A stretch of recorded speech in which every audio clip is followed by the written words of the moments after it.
안녕하세요. 오늘은 신장이 망가지면 100가지 병이 생기고 신장의 기능이 살아나면 잃어버렸던 100가지 병이 낫는다라고 합니다. 이 말은 신장이 많은 장기들 중에 건강을 담당하는 아주 귀중한 장기라는 뜻입니다.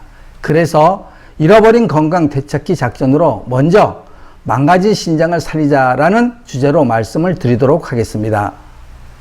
먼저 신장은 내 몸 안에서 어떤 일을 하는지 알아보겠습니다. 신장은 내 몸 안의 청소부 역할을 하며 정수기 필터와 같은 일을 합니다. 기능으로는 소변을 만들고 배출하며 수분량과 전해질을 조절합니다. 체액의 산성과 알칼리성의 항상성을 유지하고 혈압을 유지합니다. 빈혈 교정 및 칼슘과 인위대사에 중요한 호르몬을 생성하며 프로스타그라딘은 콩팥 혈관을 확장시켜 혈류량을 증가시킵니다.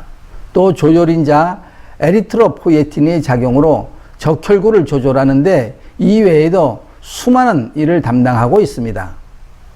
그렇다면 이렇게 중요한 신장이 왜 망가질까요? 네, 그것은 신장이 많은 일을 하고 있고 또 그만큼 우리가 잘못 살아서 신장에게 부담을 많이 준 탓이겠죠. 예를 들어 본다면 집안에 있는 수도배관, 또 싱크대 배관, 오폐수 배관이 각종 이물질 스켈이라고 하는 물질이 배관벽에 달라붙어 순환이 잘 되지 않기 때문에 다시 말하면 오랜 시간 사용했다는 말이며 또 더러운 오물이 많이 흘러갔다는 이야기가 아닐까요? 정수기 필터를 오래 사용하면 이물질로 가득 차 정수가 안 되듯이 신장도 마찬가지입니다. 정수기 필터를 청소해 줘야 다시 사용할 수 있습니다. 신장도 똑같습니다. 그러나 신장을 청소하는 방법이 없고 안타깝게도 정수기를 새로 구입하는 방법밖에 없습니다. 신장은 새 것으로 구입할 수가 있나요? 신장의 기능이 나빠져가는 상태를 그림으로 알기 쉽게 설명하겠습니다. 첫 번째 그림은 신장의 정상적인 모습이며 둘째 그림은 신장의 단면도를 보여주는 그림으로 붉은 부분은 피질이며 혈관으로 뭉친 덩어리며 이곳에서 노폐물이 걸러지는데 노폐물은 몸 밖으로 소변을 통해 내보내지고 수분과 필요 영양분은 내 몸속으로 재흡수하는 과정을 맡은 아주 귀중한 곳인데 이곳에 당 성분이나 지방 성분들이 걸름망을 막아서 여과되지 못하므로 몸이 붓고 질병이 생깁니다. 이 피질이 모세혈관이 어느 정도 막혔느냐에 따라서 신장의 건강 정도가 결정됩니다. 흰색 부분은 수질이라고 합니다.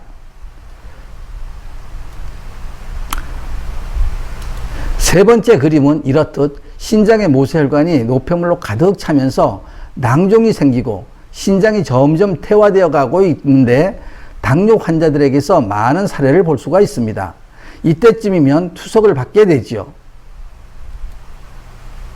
마지막 그림은 투석을 오래 하다 보면 이젠 아예 신장이 완전히 퇴화되어 신장 이식을 해야 하는 단계에 온 것을 보시고 계십니다. 이때 현대의학에서는 투석이라는 치료를 계속하지만 자연정렬요법에서는 신장에 사혈을 하여 신장에 가득 차 있는 어혈을 뽑아냅니다. 이것이 자연정렬요법의 우수성이며 그 어떤 치료법보다 정말 기적같은 치료법입니다. 다음은 신장이 나빠져가는 상태를 말하는 도표인데요. 사구체 여과율이라고도 합니다. 일기를 만성 콩팥병이라고 하며 기수가 높아질수록 말기 신부전증이 됩니다. 3기 이상이 되면 극심한 피로와 식욕부진이 나타나며 몸이 붓는 증상이 나타납니다. 1기 만성 콩팥병의 진단을 받기 전에 예방 차원에서 신장 사혈을 하시는 것이 매우 바람직합니다. 우리가 일상적인 생활에서 보듯이 자동차 오일 필터도 규칙적으로 갈아주고 에어컨 에어 필터도 자주 갈아주잖아요. 그런데 인체는 그렇게 할 수가 없으므로 세월이 가면서 병이 생기고 그 병이 원인이 되어 생명을 잃게 되는 진리를 제 말씀을 듣고 이해가 되십니까? 이해가 되는데 어떻게 신장에 끼어있는 어혈을 빼낼 수 있단 말입니까? 이렇게 말씀하시는 분들이 아주 많이 계십니다. 그래서 여러분들께 이렇게 열을 올리며 자연정렬요법의 탁월성과 우수성을 말씀드리고 있는 것입니다. 그래서 체험을 해 보셔야만 믿을 수가 있습니다. 신장은 한번 망가지면 회복이 거의 어렵습니다. 신장세포 재생기간은 7년으로 되어 있습니다. 신장세포가 태어나서 죽을 때가 7년이며 새로운 세포가 살아나는 것 또한 7년이 걸리므로 신장은 한번 망가지면 회복이 어렵다는 것입니다. 그렇기 때문에 예방이 더욱 중요하므로 손발이 붓는 증세, 피로감이 나타나거나 고혈압이 생기고 혈뇨가 나오고 단백뇨가 나오고 요산이 검출되거나 소변에 거품이 많이 생기면 신장 질환을 의심하고 빨리 자연정혈요법으로 신장 사혈을 하시기 바랍니다. 제 이야기를 듣고 신장 사혈을 해보고 싶은데 어디를 어떻게 해야 될지 모르신다고요? 그러면 이 그림을 잘 들어보시고 하세요. 자연정혈요법에서는 혈자리 중에 신장혈만큼은 아주 중요하게 다루고 있습니다. 그래서 정확하게 혈자리를 잡으셔야 합니다. 그림으로 보시고도 잘 모르시겠고 좀 더 자세하게 알고 싶으시면 미러클 연수원으로 상담해 주시기 바랍니다. 당뇨 합병증이 있거나 신장이 망가져서 투석해야 된다는 진단을 받았거나 직전에 있는 환자분이 이 영상을 보고 계신다면 병원 치료를 받아가면서라도 자연정혈요법을 병행하여 치료하시길 권해드립니다. 반드시 신장을 살려낼 수 있을 것입니다. 투석만을 계속한다면 잠시 전에 보셨던 것처럼 신장이 말라버려 신장 이식을 해야 되는 단계가 되고 맙니다. 만약 신장 이식을 해야 된다면 정말 힘들어지실 것입니다. 많은 이야기를 하지 않더라도 평범한 일을 절대 아닐 것입니다.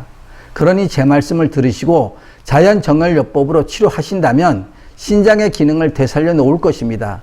그래서 신장 살리기 작전에 도전해 보시기 바랍니다. 밑저의 본전이 아니고 이득이 됩니다.